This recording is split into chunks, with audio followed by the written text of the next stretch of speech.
There are many reasons to suspect that one of the dominant problems in the world today is an excess of anger. We hear so much about the very shouty in their antics, their tantrums, their lack of reason, their unwillingness to compromise.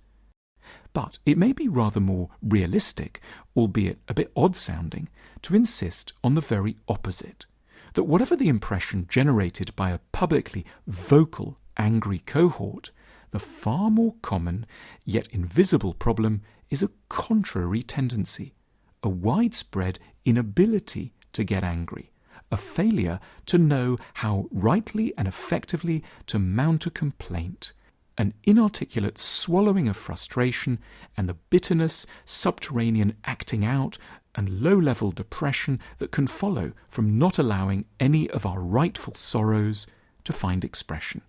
For every one person who shouts too loudly, there are at least 20 who have, unfairly, lost their voice. We're not talking here in praise of delirious rage, the sort that injures innocence and leads nowhere. The point isn't to rehabilitate barbarism.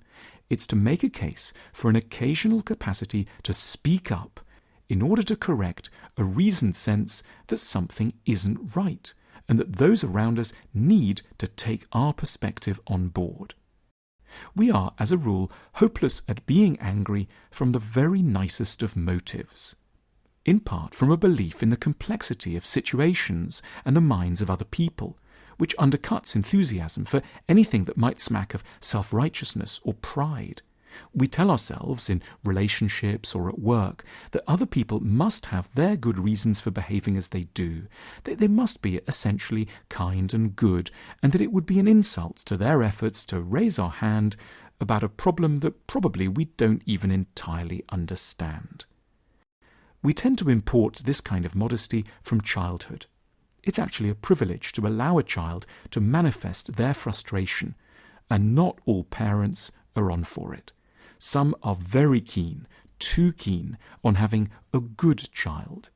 They let their child know from the very first that being naughty isn't funny and that this isn't a family where children are going to be allowed to run rings around the adults. So difficult moods and tantrums, complaints and rage are not going to be part of the story.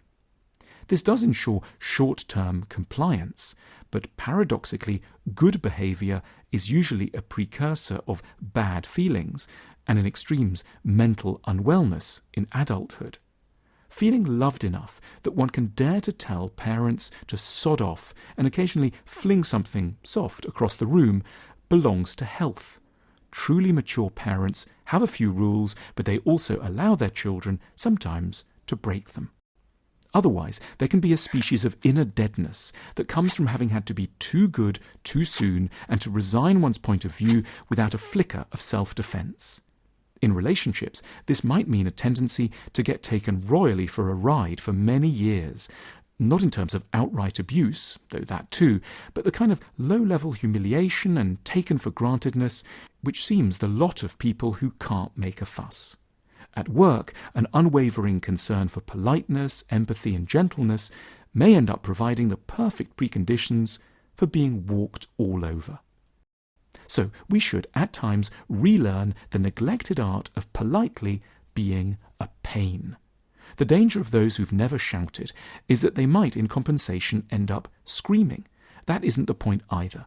The goal is to learn to protest in a firm but self-possessed way. Something like this. "Excuse me, but you are ruining what's left of my life. I'm so sorry, but you're cauterizing my chances of happiness. I beg your pardon, but this is enough."